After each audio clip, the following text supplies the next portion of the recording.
c'est de négliger la sécurité. Pourquoi la sécurité? Le bull run attire énormément d'escrocs, de hackers, parce qu'on est clairement sur un domaine qui est uniquement en ligne, donc en termes de hackers, on ne peut pas mieux faire.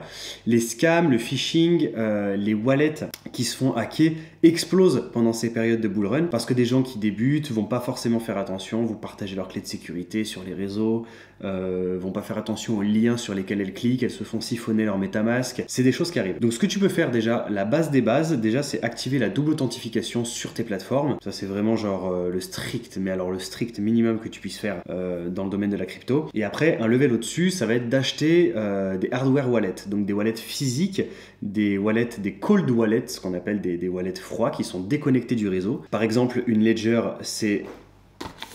Voilà. Typiquement, moi j'ai la mienne qui est ici, qui est toujours dans sa boîte d'origine. Tac, ça c'est une Ledger. Ça c'est un hardware wallet et aussi appelé un cold wallet, puisque là, techniquement, dessus, entre guillemets, il y a mes crypto-monnaies, mais mes cryptos sont pas dessus, mais mes clés sont dessus. Bon, j'ai pas la présentation de produit, c'est pas grave. Mes clés privées sont dessus, mais comme tu vois, j'ai cet outil dans ma main. On n'est pas sur internet, il n'y a pas un hacker qui peut traverser et venir me le récupérer. À part si je me le fais voler, là c'est ce qui est une possibilité, mais même si je me le fais voler, il faudrait que les personnes qui me le volent aient le code d'accès à cette clé. Donc voilà, investir là-dedans, ça littéralement ça coûte 120, 150 euros. Quand tu commences à avoir quelques milliers d'euros, ça vaut le coup d'investir quelques centaines d'euros pour protéger ces quelques milliers d'euros. Tu vois ce que je veux dire? Ça, rappelle-toi, c'est un hardware wallet, Ledger, t'as pas que Ledger, t'en as plein. C'est aussi appelé un cold wallet parce que c'est déconnecté du réseau, c'est quelque chose de physique, ce n'est pas connecté à Internet. Ce genre de choses-là, moi je te conseille d'investir dessus quand tes portefeuilles commencent à dépasser les quelques milliers d'euros. Investir dans ce type d'outils, c'est ultra utile quand ton portefeuille commence à dépasser quelques milliers d'euros. Et ça peut t'éviter quand même pas mal de problèmes. À chaque période de hausse, les scams, ils explosent et ils sont de mieux en mieux rodés. Le nombre de fois incalculable, sincèrement, j'ai de l'expérience dans les scams, puisque je me suis fait avoir plusieurs fois, des amis de la famille à moi se sont fait avoir, un nombre incalculable de fois. J'ai dit à des amis et de la famille, n'investissez pas là-dedans, n'investissez pas là-dedans. Et qu'ils l'ont quand même fait, parce que quand tu te fais FOMO, que les sites sont extrêmement bien faits, qu'on te promet des rendements qui sont super attractifs, bah forcément tu as envie de croire uniquement ce que tu as envie de croire, et donc tu vas faire des recherches qui vont aller uniquement dans ton sens. Sincèrement, le nombre de fois où j'aurais pu éviter à des personnes de perdre des milliers d'euros, c'est ahurissant. Mais comme je vous dis, moi le premier, je me suis fait avoir sur des scams où ça date, c'est des scams de 2018, vraiment des scams à l'époque. Aujourd'hui, c'est assez simple quand même de roder un scam. Déjà des rendements qui sont faramineux.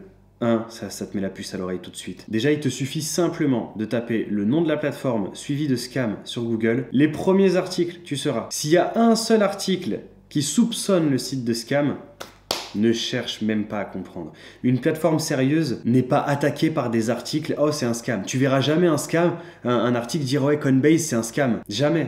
Par contre, des petites plateformes qui te proposent des rendements faramineux, si tu tapes le nom suivi de scam et que tu tombes déjà sur des articles qui te disent qu'il y a un doute, n'essaye même pas, n'essaye même pas. Une autre chose, mais alors je le dis quand même si je pense que ça pourrait paraître logique pour la plupart des investisseurs, mais potentiellement il y a des débutants, vraiment débutants qui regardent cette vidéo et peut-être que c'est pas quelque chose qui est logique pour eux. Quand vous allez vous balader sur internet, sur les réseaux, sur Instagram, sur YouTube, vous voyez des commentaires où dans ces commentaires on vous propose une crypto qui est le premier, le prochain même coin qui va exploser, n'essayez même pas. N'essayez même pas. Quand vous recevez un message sur Instagram qui vous dit « Ouais, je vois que tu t'intéresses à de la crypto, en ce moment on bosse sur un projet », quand même le PDG vient t'envoyer un message en DM sur Instagram pour que tu investisses avec lui, à un moment donné, même si c'est bien rodé et que des fois, parce que ça peut paraître con, hein, là comment je le présente, mais ça arrive, parce que s'ils le font encore aujourd'hui, c'est que ça marche. Je vois pas d'autre solution. Donc si ça marche, c'est qu'il y a des gens qui continuent de le faire. Enfin, il y a des gens qui continuent d'investir là-dedans. Quand même le PDG vient te voir pour te dire « Ouais, on est sur un projet », il t'envoie un lien, parce qu'en fait, ça passe par MetaMask. Donc il t'envoie un lien sur lequel tu tombes sur une crypto-monnaie, et la crypto-monnaie, tu peux en acheter. C'est assez simple de créer une crypto-monnaie. Hein. Mais une fois que tu l'as acheté, souvent, tu peux plus retirer ton argent, ou quelques mois après... la crypto-monnaie elle est en maintenance et puis ça disparaît. Mais jamais, ne clique jamais sur des liens qu'on t'envoie en DM, ne va jamais checker les sites internet qu'on te donne sous les vidéos YouTube où on te dit regarde cette nouvelle crypto, le X machin, chip mes couilles. Même si tu vois, ça pourrait porter des fois un peu la curiosité où tu te dis bah tiens, je vais aller voir pour voir ce que ça donne en fait. Peut-être que c'est bien la prochaine, c'est rien. C'est rien. Derrière, je suis désolé mais c'est toujours les mêmes, c'est Aboubacar au fin fond du South Africa qui est en train d'essayer de rôder son meilleur scam pour s'échapper de son pays. C'est tout ce qui est en train de se passer.